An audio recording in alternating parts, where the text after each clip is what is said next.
Good morning dear students. कैसे हैं आप सभी? उम्मीद है आप लोग अच्छे होंगे, घर में अच्छे से पढ़ाई कर रहे होंगे। क्लास 6 साइंस सब्जेक्ट में हम लेसन 5 पढ़ रहे थे बच्चों, हमारे चारों ओर के परिवर्तन। बच्चों हम लेसन 5 हमारे चारों ओर के परिवर्तन में तीव्र एवं मंद परिवर्तन हम पढ़ चुके हैं। यहाँ आप लोग देख सकते हैं तीव्र और मंद परिवर्तन, उत्क्रमणीय और अनुत्क्रमणीय परिवर्तन भी हम देख चुके हैं, है ना, पढ़ चुके हैं।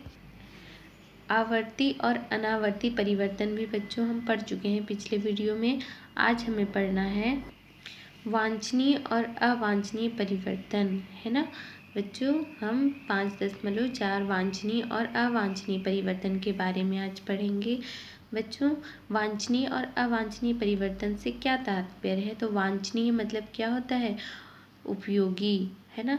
जो हमारे लिए उपयोगी होते हैं उन्हें हम वांछनीय बोलते हैं, ठीक है। और जो हमारे लिए अनुपयोगी होते हैं उन्हें अवांछनीय। तो जो परिवर्तन होते हैं उनके द्वारा हमें लाभ होता है, हम उपयोग करते हैं, उन्हें वांछनीय परिवर्तन कहा जाता है, ठीक है।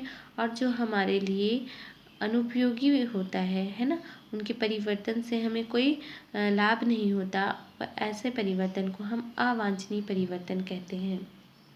जैसे देखेंगे कुछ परिवर्तन प्राकृतिक होते हैं, है ना। प्रकृति में होने वाले परिवर्तन को हम क्या कहते हैं? प्राकृतिक परिवर्तन, ठीक है। कुछ परिवर्तन प्राकृतिक होते हैं तथा कुछ परिवर्तन उपयोगिता के आधार पर मनुष्य द्वारा किए जाते हैं। जैसे दूध से दही का बनना, भोजन का बनना, गोबर से खाद का बनना, फलदार पौधों की वृद्धि एवं फलों का खिलना आदि। उपरोक्त परिवर्तन हमारे लिए उपयोगी हैं, है ना, क्योंकि जो दूध से दही बनता है ये हमारे लिए यूजफुल होता है, उपयोगी होता है ना। भोजन का बनना, भोजन पकने पे हम उनका उपयोग करते हैं, ठीक है। गोबर से खाद बनना, तो खाद भी हम यूज करते हैं अपने खेतों में। फलदार पौधों की वृद्धि, है ना, हम अक्सर देखते हैं जो फल देते हैं उन्हें, उन पौधों की हम वृद्धि हो, है ना, और उनकी वृद्धि से हमें फल मिलते हैं। फूलों का खिलना, ये सभी हमारे लिए क्या है? उपयोगी हैं। तो ऐसे परिवर्तन जो हमारे लिए उपयोगी होते हैं इन्हें हम क्या कहते हैं? वांछनीय परिवर्तन, ठीक है।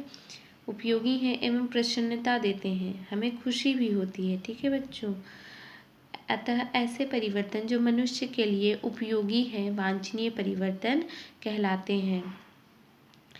कुछ परिवर्तन ऐसे होते हैं जो मनुष्य के लिए विनाशकारी, दुखद एवं अनुपयोगी होते हैं, उन्हें अवांछनीय परिवर्तन कहते हैं। जैसे भोजन का सड़ना, कांच की प्लेट का टूटना, नदी में बाढ़ आना, मशीन के पुर्जों में जंग लगना, विस्फोट होना, आग लगना आदि।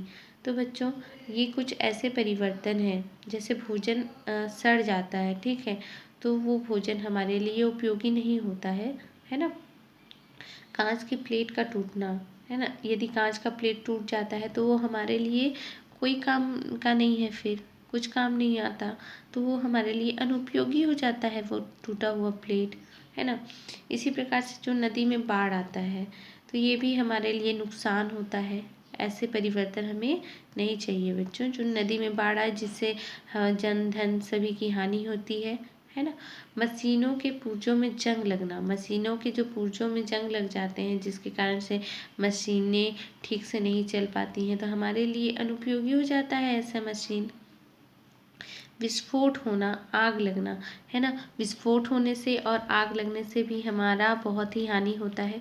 तो ये कुछ ऐसे परिवर्तन हैं बच्चों जो हमारे लिए हानिकारक होते हैं, अनुपयोगी होते हैं, है ना।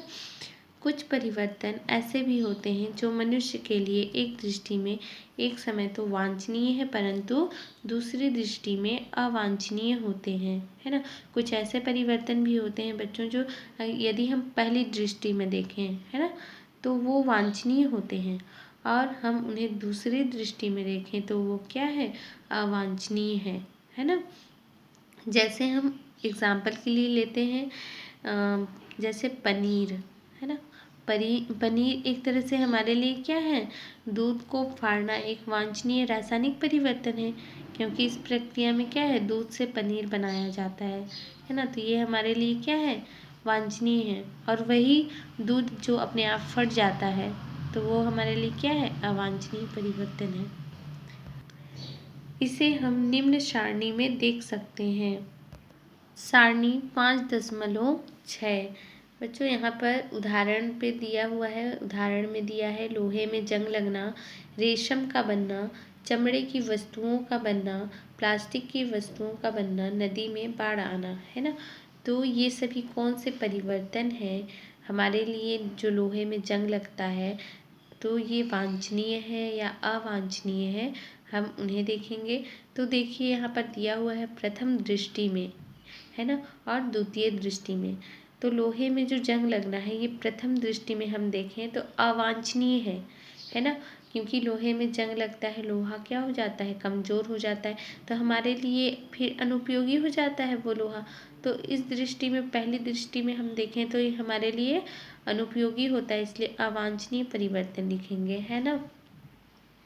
दूसरी दृष्टि में हम देखेंगे तो ये वांछनीय होता है। क्यों होता है, क्योंकि प्रकृति संतुलन में तत्वों के चक्रण के लिए यह वांछनीय होते हैं, है ना। जैसे कि हम जो प्लास्टिक की चीज़ें होती हैं उन्हें, उनका चक्रण भी होता है, ठीक है, पुनः निर्माण किया जा सकता है। उसी प्रकार से लोहे का भी क्या होता है, लोहे जो जंग लगा हुआ होता है उसे गलाया जाता है, फिर से नया तत्वों का निर्माण किया जाता है, नए लोहे का निर्माण किया जाता है। तो ये जो प्रकृति के जो मतलब प्रकृति संतुलन के चक्रण के लिए उपयोगी होते हैं दूसरी दृष्टि से, पर प्रथम दृष्टि से इसी प्रकार से देखेंगे रेशम का बनना। रेशम का बनना प्रथम दृष्टि में वांछनीय है ना, हमारे लिए उपयोगी है, क्योंकि रेशम प्राप्त होते हैं, रेशम के कपड़े हमें प्राप्त होते हैं, तो ये हमारे लिए उपयोगी है, इसलिए वांछनीय लिखेंगे, है ना। पर दूसरी दृष्टि में हम देखें तो प्राकृतिक असंतुलन रेशम कीड़े के नष्ट होने से अवांछनीय है ना, हमारे लिए अनुपयोगी है। किन कारण से, क्योंकि जो रेशम के कीड़े होते हैं वो नष्ट होते जा रहे हैं, है ना। रेशम तो हमें प्राप्त हो रहा है, पर जो रेशम के कीट हैं ये नष्ट हो रहे हैं, ठीक है।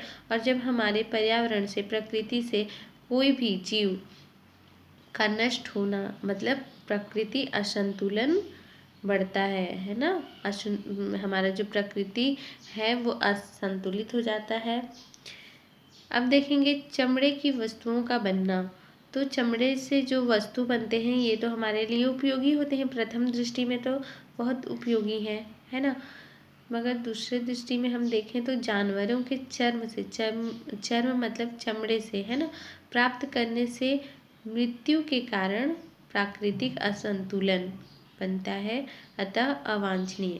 अगर इस दृष्टि से देखें तो हमारे लिए उपयोगी नहीं है, क्योंकि इससे क्या होते हैं, जो जानवर हैं उनके चमड़े से तो बहुत सारे चीज़ें बनते हैं। जैसे हम देखते हैं बच्चों, चमड़ों से जूते भी बनते हैं, है ना। चमड़ों से जो ढोलक होते हैं, है ना, वो बनता है, तबले होते हैं वो बनते हैं।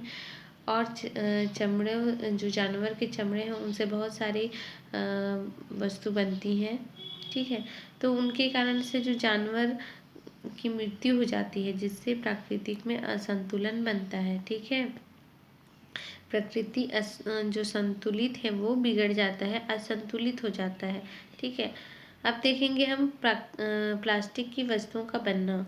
हल्की एवं गुणों में उपयोगी होने के कारण वांछनीय होता है प्रथम दृष्टि में, क्योंकि देखते हैं बच्चों, जो प्लास्टिक क्या होता है, कितना हल्का होता है वो, ठीक है। और हमें बहुत कम दामों में, बहुत कम कीमत में हमें प्लास्टिक मिल जाती है, और वो क्या होते हैं, बहुत उपयोगी होते हैं। यदि हम दुकान में कोई भी सामान लेने जाते हैं, हमें वो प्लास्टिक में देते हैं, ठीक है, प्लास्टिक की थैली में देते हैं।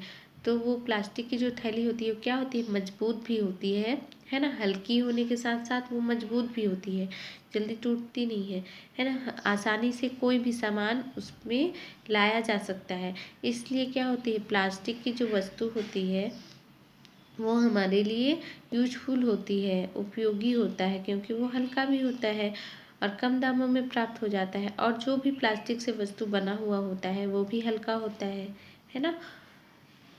यदि हम दूसरे दृष्टि में देखें बच्चों, तो प्लास्टिक का अपघटन न होने के कारण अवांछनीय है ना, अनुपयोगी होता है, क्योंकि प्लास्टिक को यदि हम जलाते हैं तो क्या होता है, इनसे जहरीली गैसें निकलती हैं जो वातावरण को जहरीली बना देती है, वातावरण को असंतुलित करती है ना। और इसे यदि हम मिट्टी में दबा देते हैं, ठीक है, प्लास्टिक को, तो वो अपघटित नहीं होता है। हम अगर उसे काफ़ी दिनों बाद, है ना, मान लो साल 2 साल बाद भी हम यदि निकाल के देख रहे हैं तो प्लास्टिक जैसा का तैसा दिखाई देता है हमें, वो अपघटित नहीं होता है ना। इस कारण से, अपघटित ना होने के कारण से क्या होता है, प्लास्टिक अवांछनीय होता है दूसरी दृष्टि में, ठीक है। अब हम देखेंगे नदी में बाढ़ आना, तो जन धन की हानि के कारण अवांछनीय है ना। नदी में बाढ़ आता है तो इससे हमें हानि होता है, तो ये अनुपयोगी है, यूजफुल नहीं है हमारे लिए ऐसे परिवर्तन, ठीक है। दूसरी दृष्टि में हम देखें तो बाढ़ से भूमि के उपजाऊ होने के कारण वांछनीय होते हैं, है ना। यदि देखो उस जगह का, उस स्थान का, मान लो आपके खेत की जो मिट्टियाँ हैं, है ना, उनकी जो ऊपरी परत है, उनकी जो कार्बनिक, हाँ, ऊपरी परत में जो मिट्टी में कार्बनिक पदार्थ पाए जाते हैं, है ना, उपयोगी जो उपजाऊ होता है मिट्टी में, वो उपजाऊपन क्या होता है, नष्ट हो जाता है। तो जब नदी बाढ़ आती है ना, तो वो बाढ़ क्या करते हैं, जो मिट्टी होते हैं उस परत को बहा कर दूसरे खेतों में ले जाते हैं, तो उन खेतों में उन मिट्टी के आ जाने से क्या होता है, उनकी उपजाऊ शक्ति बढ़ जाती है ना। कार्बनिक पदार्थ, ह्यूमस, ये सब क्या होते हैं, बढ़ावा मिल जाती है, जिसके कारण से वो मिट्टी यूजफुल होते हैं, है ना, वांछनीय होते हैं, जिससे वृद्धि कर पाते हैं पौधे अच्छे से। तो इस कारण से वो वांछनीय होते हैं और पहली दृष्टि में अवांछनीय होते हैं। अब देखिए यहाँ पर दूध को फाड़ना एक वांछनीय रासायनिक परिवर्तन है, क्योंकि इस प्रक्रिया में दूध से पनीर बनाया जाता है, परंतु दूध का फटना एक अवांछनीय परिवर्तन है ना। यदि दूध अपने आप फट जाता है तो हमारे लिए फिर अनुपयोगी होता है, कोई उपयोग नहीं करते हम। तो उस दृष्टि से देखें तो जो दूध है, दूध का फटना, ये क्या कहलाएगा, अवांछनीय परिवर्तन। और यदि इसे रासायनिक परिवर्तन कराया जाए, दूध को यदि फाड़ा जाए और उससे यदि हम पनीर प्राप्त करते हैं, तो उस दृष्टि से हमारा जो पनीर है वो क्या है, वांछनीय परिवर्तन है दूध का फाड़ना, है ना। क्योंकि दूध को देर तक गर्म न करने पर जीवाणु की संख्या में वृद्धि से दूध दूषित हो जाता है ना।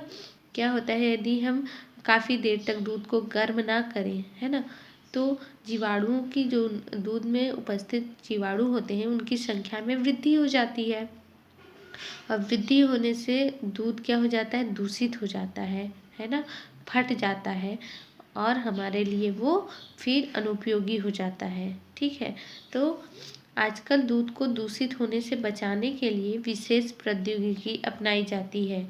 दूध को उच्च ताप तक गर्म करके तुरंत ठंडा किया जाता है। इस प्रक्रिया में दूध को दूषित करने वाले जीवाणु मर जाते हैं और दूध पाश्चुरीकृत हो जाता है। इसी विधि को पाश्चुरीकरण कहते हैं। इस विधि को फ्रांस के वैज्ञानिक लुई पाश्चर ने सर्वप्रथम विकसित किया था, है ना बच्चों। तो क्या करते हैं, दूध को दूषित होने से बचाने के लिए उन्हें उच्च ताप तक, बहुत तेज, बहुत अधिक ताप पर क्या करना है, गर्म करना है, और तुरंत उसको ठंडा करना है ना। और इस क्रिया को हम क्या कहते हैं, पाश्चुरीकृत, यानी कि पाश्चुरीकरण कहते हैं, है ना।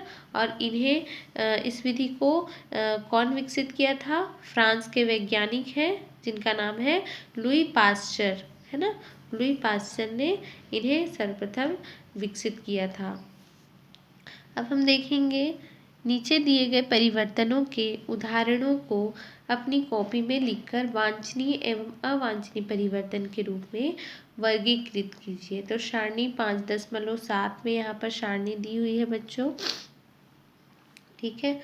उदाहरण के तौर पे है वर्षा का होना, वनों की कटाई, नदी के पानी की दिशा में परिवर्तन करके बांध बनाना, गोबर का खाद में परिवर्तन, खाद्य पदार्थ का दूषित होना, मछलियों की संख्या में वृद्धि, कारखानों से धुएं का निकलना। तो हम यदि देखें बच्चों, जो वर्षा का होना है तो ये हमारे लिए वांछनीय परिवर्तन कहलाएगा, है ना। यदि वर्षा नहीं होगी तो क्या होगा, सूखा पड़ जाएगा। और वर्षा होती है तो हमारा जो पर्यावरण संतुलित रहता है ना, और प्रकृति का संतुलन बना हुआ होता है, और हमें वर्षा के कारण बहुत जो हम खेती कर पाते हैं, ठीक है, फसल प्राप्त हो पाती है। और हमें यहाँ कारण भी लिखते जाना है।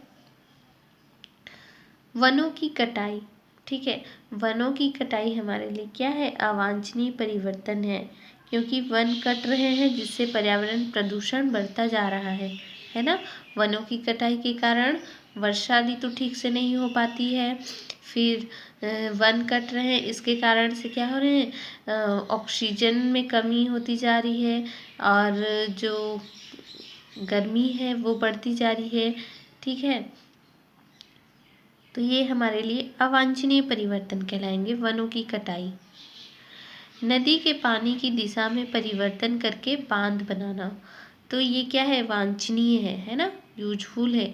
यदि हम नदी का पानी का दिशा में परिवर्तन करके बांध बनाएंगे तो वो पानी हमारे लिए उपयोगी होगा। उस पानी को हम किसी भी और काम में यूज कर सकते हैं, है ना। तो बांध बना के उस पानी को हम एकत्रित कर लेंगे, इकट्ठा कर लेंगे, और उस पानी का हम फिर उपयोग कर सकते हैं। इसलिए ये नदी के पानी की दिशा में परिवर्तन करके बांध बनाना हमारे लिए वांछनीय परिवर्तन होगा, है ना। गोबर का खाद में परिवर्तन, ये भी वांछनीय है। खाद का उपयोग हम करते हैं, गोबर का खाद बनेगा, उस खाद का हम खेतों में उपयोग करते हैं। अब देखिए, खाद्य पदार्थ का दूषित होना, तो खाद्य पदार्थ दूषित हो जाता है, खराब हो जाता है, तो हमारे लिए अनुपयोगी होता है ना। तो अवांछनीय परिवर्तन हम कहेंगे। मछलियों की संख्या में वृद्धि, यदि बच्चों मछलियों की संख्या में वृद्धि होगी तो जो हमारे आप लोग जानते हैं कि कुआं, तालाब, इन सभी में मछलियों को पाला जाता है, क्योंकि ये क्या करते हैं, मछलियाँ जो पानी में जो दूषित करते हैं पानी को, है ना, जैसे छोटे बड़े जो कीड़े वगैरह होते हैं, है ना, इन सभी को क्या करते हैं, ये मछलियाँ खाती हैं और पानी को स्वच्छ रखती हैं। इसलिए मछलियों की संख्या में वृद्धि होना भी क्या है, वांछनीय है, हमारे लिए उपयोगी है। कारखानों से धुएं का निकलना, तो कारखानों से जो धुएं निकलते हैं, ये इनसे क्या होता है, हमें हानि होता है ना। ये हमारे लिए कोई यूजफुल नहीं है, कोई उपयोगी नहीं है वो धुआं, तो ये अवांछनीय परिवर्तन है, ठीक है। अब देखेंगे बच्चों 5.5 है ना, भौतिक और रासायनिक परिवर्तन। तो बच्चों ये हम जब चैप्टर स्टार्ट कर रहे थे उसी टाइम मैंने भौतिक और रासायनिक परिवर्तन को क्लियर कर दिया था, ठीक है। कैसे भौतिक परिवर्तन किसे कहते हैं, रासायनिक परिवर्तन किसे कहते हैं। तो हम देखे थे बच्चों भौतिक परिवर्तन, जैसे बर्फ जो हमारा द्रव के रूप में पानी होता है, उनका बर्फ बनना, है ना, ये सब क्या है, भौतिक परिवर्तन है, ठीक है। क्योंकि हम बर्फ जो बना होता है उनको फिर से हम उसी अवस्था में प्राप्त कर सकते हैं द्रव के रूप में। बच्चों ऐसे परिवर्तन जिनमें कोई नया पदार्थ नहीं बनता वो क्या कहलाते हैं, भौतिक परिवर्तन कहलाते हैं, है ना। और जैसे दूध से दही बनना, तो दूध से दही बनता है तो ये नया पदार्थ बना, तो ये रासायनिक परिवर्तन कहलाएंगे, ठीक है। और जिन्हें हम उन्हीं अवस्था में पुनः प्राप्त नहीं कर सकते, जैसे दूध से दही बनता है, अब दही से दूध पुनः प्राप्त नहीं कर सकते, तो ऐसे परिवर्तन जिन्हें हम फिर से प्राप्त नहीं कर सकते और जो नया पदार्थ बनाता है उन्हें हम रासायनिक परिवर्तन कहते हैं। और जिन्हें हम पुनः उसी अवस्था में प्राप्त कर सकते हैं और कोई नया पदार्थ नहीं बनता, ऐसे परिवर्तन को हम भौतिक परिवर्तन कहते हैं। ठीक है, आइए देखते हैं। बड़े चौक के टुकड़े पर उसके टुकड़ों की लंबाई में कमी हो जाती है, परंतु उनके रंग रूप में कोई परिवर्तन नहीं होता। इन टुकड़ों का उपयोग हम बड़े चौक के समान ही कर सकते हैं। ठीक है बच्चों, जब हम स्कूलों में चौक का उपयोग करते हैं, ठीक है, तो जो लंबे चौक होते हैं उनकी लंबाई अधिक होती है, तो हम क्या कर देते हैं, तोड़कर उससे हम ब्लैक बोर्ड में लिखते हैं। तो क्या होता है, वो चौक में कोई कमी नहीं होती है। ठीक है, इन टुकड़ों का उपयोग हम बड़े चौक के समान ही कर लेते हैं। ठीक है, इसी प्रकार चौक के श्याम पट पर लिखते समय भी चौक के छोटे छोटे कण नीचे गिरते हैं। हम देखे होंगे जो चौक के छोटे छोटे कण हैं वो क्या होते हैं, नीचे गिर जाते हैं। यदि उन्हें उठाकर थोड़ा पानी मिला कर सुखाएं तो उनका पुनः चौक के समान उपयोग किया जा सकता है। जो छोटे छोटे कण के रूप में चौक गिरा हुआ होता है ना, पाउडर के रूप में, हम उसे क्या करेंगे, उठा लेंगे, उसमें पानी मिलाकर फिर से हम उसे चौक के रूप में बनाकर सुखा देंगे। ठीक है, और उनका हम फिर से उपयोग कर सकते हैं। तो इस क्रिया में चौक के बाह्य रूप में परिवर्तन हुआ किंतु नया पदार्थ नहीं बना, है ना। बाह्य रूप अगर हम देखें, बाहरी रूप, तो वो क्या होता है, उसमें थोड़ा सा चेंजेस आता है ना, परिवर्तन होता है, पर इनमें कोई नया पदार्थ नहीं बनता है बच्चों। ठीक है, तो हम जानते हैं कि यदि बर्फ को खुले वातावरण में रखते हैं तो वातावरण के ताप से बर्फ पिघलकर जल में परिवर्तित हो जाती है। जब जल को गर्म करते हैं तो जल जलवाष्प में बदल जाता है। इस उदाहरण में जल की अवस्था में परिवर्तन हुआ किंतु नया पदार्थ नहीं बना, है ना। उनकी अवस्था में तो परिवर्तन होता है पर नया पदार्थ नहीं बनता है। तो ऐसे परिवर्तन को हम क्या कहेंगे बच्चों, भौतिक परिवर्तन। ठीक है, ऐसे परिवर्तन जिनमें कोई नया पदार्थ नहीं बनता भौतिक परिवर्तन कहलाते हैं। भौतिक परिवर्तनों के कुछ उदाहरण हैं, कागज को फाड़ना, नमक का जल में घुलना, नौसादर का ऊर्ध्वपातन आदि, है ना बच्चों। भौतिक परिवर्तन के ये उदाहरण हैं। जैसे हम कागज को फाड़ते हैं, है ना, तो कागज को हम यदि फाड़ देते हैं तो क्या कोई नया पदार्थ बनता है, नहीं बनता, वो कागज ही रहता है, बस उसकी अवस्था में चेंजेस आ जाती है।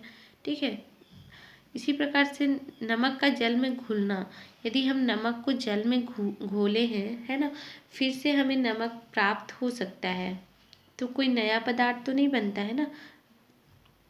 नौसादर मतलब अमोनियम क्लोराइड का ऊर्ध्वपातन, है ना। तो ये सभी क्रिया ऐसी क्रिया हैं बच्चों जो भौतिक परिवर्तन के ये कुछ उदाहरण हैं। इसमें कोई नया पदार्थ नहीं बनता, सिर्फ क्या होता है, इनकी अवस्थाओं में चेंजेस आती है। ठीक है, परिवर्तन होता है। भौतिक परिवर्तन की विशेषताएं, कुछ विशेषताएं यहाँ देखेंगे। हमारा जो पहला, भौतिक गुणों में परिवर्तन होता है, जैसे रंग, आकार, आकृति और अवस्था, इतने परिवर्तन होते हैं बच्चों। रंगों में चेंजेस देखने को मिलेंगे, आकार में, आकृति में और अवस्था में। सेकेंड है हमारा, कोई नया पदार्थ नहीं बनता। ठीक है, भौतिक परिवर्तन में कोई भी नया पदार्थ नहीं बनता। तीसरा है, पदार्थ के लाक्षणिक गुण नहीं बदलते, है ना। जो पदार्थ के जो लाक्षणिक गुण होते हैं वो नहीं बदलते हैं। अब देखेंगे, आइए अब हम कुछ अन्य उदाहरणों पर ध्यान दें। जैसे लकड़ी के जलने पर राख का बनना, दूध से दही का बनना, लोहे में जंग लगना, भोजन का पाचन आदि। इन सभी उदाहरणों में क्रिया के पश्चात बने पदार्थ उत्पाद के गुण क्रिया के पहले लिए गए पदार्थों, जिसे हम अभिकारक कहते हैं, से भिन्न है ना। साथ ही ये सभी क्रियाएं अनुत्क्रमणीय हैं। तो बच्चों यहाँ पर जो आप लोग देख सकते हैं, दूध से दही बनना, ये सब किसके उदाहरण हैं, ये रासायनिक परिवर्तन के उदाहरण हैं। ठीक है, हम दही से वापस से दूध नहीं प्राप्त कर सकते। इसी प्रकार जो लोहे में जंग लगना है, तो लोहे में एक बार जंग लग गया तो फिर से हम लोहा जो पहले जैसी अवस्था थी लोहे की वैसा हम प्राप्त नहीं कर सकते। भोजन का पाचन है ना, हमारे जो भोजन का पाचन की क्रिया होता है वो एक बार होता है, दोबारा फिर से उसी अवस्था में नहीं आता। तो ये सभी क्या है बच्चों, ये सभी रासायनिक परिवर्तन है, क्योंकि जो अभिकारक होते हैं है ना, जो क्रिया में भाग लेते हैं वे उत्पाद बनाते हैं। ठीक है, जो उत्पाद बनाते हैं वो फिर से उसी अवस्था में हम नहीं प्राप्त कर सकते, नया पदार्थ नया उत्पाद बनाते हैं। ठीक है, और इन्हें हम इस क्रिया को अनुत्क्रमणीय करते हैं। अनुत्क्रमणीय इसलिए कहते हैं क्योंकि हम उसी अवस्था में उसे प्राप्त नहीं कर सकते। और उत्क्रमणीय और अनुत्क्रमणीय के हम एग्जाम्पल देखे थे बच्चों। उत्क्रमणीय जो हम उसी अवस्था में फिर से प्राप्त कर सकते हैं, जैसे मान लो हम एक रबड़ को खींच रहे हैं, ठीक है, तो रबड़ को खींचने के बाद वह पुनः उसी अवस्था में छोड़ देते हैं तो वो पुनः उसी अवस्था में आ जाता है जिस अवस्था में वो था। हम जैसे पानी का भी उदाहरण देखे थे, बर्फ से वो क्या होता है, पानी बन जाता है और पानी से वो फिर से बर्फ़ बना सकते हैं, या फिर पानी को जब हम गर्म करते हैं तो ठंडा करते हैं तो वो फिर से क्या बन जाता है, बर्फ़ बन जाता है। बर्फ़ को नॉर्मल टेम्परेचर में छोड़ दें तो फिर से वो पानी बन जाता है। पानी को हम गर्म करें तो फिर से वाष्प बनता है, और वाष्प को ठंडा करें तो फिर से पानी बन जाता है। मतलब पुनः उसी अवस्था में वह क्रिया चलता है, तो इसे हम अनुत्क्रमणीय उत्क्रमणीय कहते हैं। ठीक है, और जिसे हम उसी अवस्था में प्राप्त नहीं करते हैं, जैसे लकड़ी का राख बन जाता है ना, तो राख से फिर से हम लकड़ी नहीं प्राप्त कर सकते, तो इन्हें हम क्या कहेंगे, अनुत्क्रमणीय अभिक्रिया। जिस हम किसी भी वस्तु को उसी अवस्था में नहीं प्राप्त करते हैं, ऐसी क्रियाओं को अनुत्क्रमणीय कहते हैं। ठीक है, तो ये रासायनिक जो अभिक्रिया होती हैं इन्हें भी हम अनुत्क्रमणीय अभिक्रिया कहते हैं।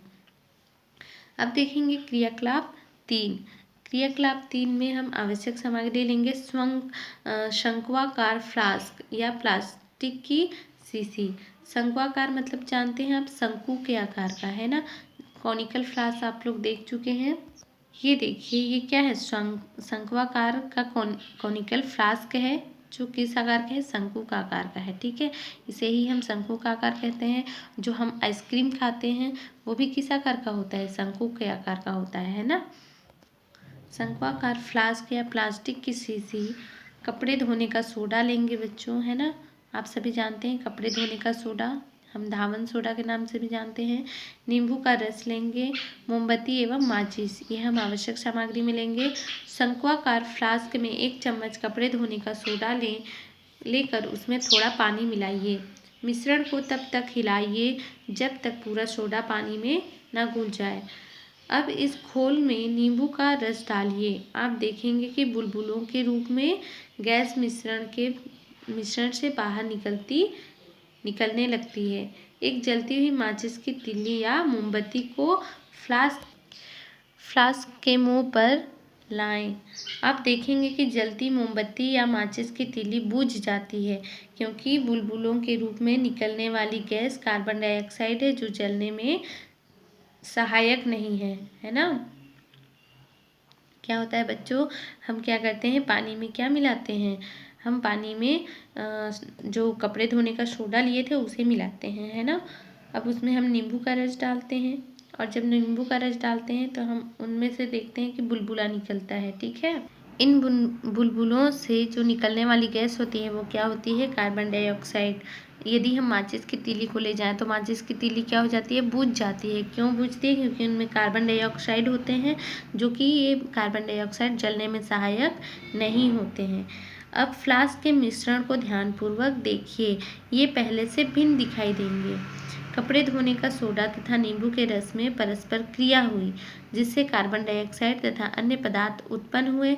इनसे पुनः नींबू का रस एवं कपड़े धोने का सोडा प्राप्त नहीं किया जा सकता, अर्थात ये क्या है, अनुत्क्रमणीय परिवर्तन है। ठीक है बच्चों, यदि वो क्या होता है, जो धावन सोडा होता है और नींबू का रस होता है, ये आपस में क्रिया कर लेते हैं, है ना, और क्रिया करने के पश्चात ये क्या करते हैं, अन्य पदार्थ उत्पन्न करते हैं।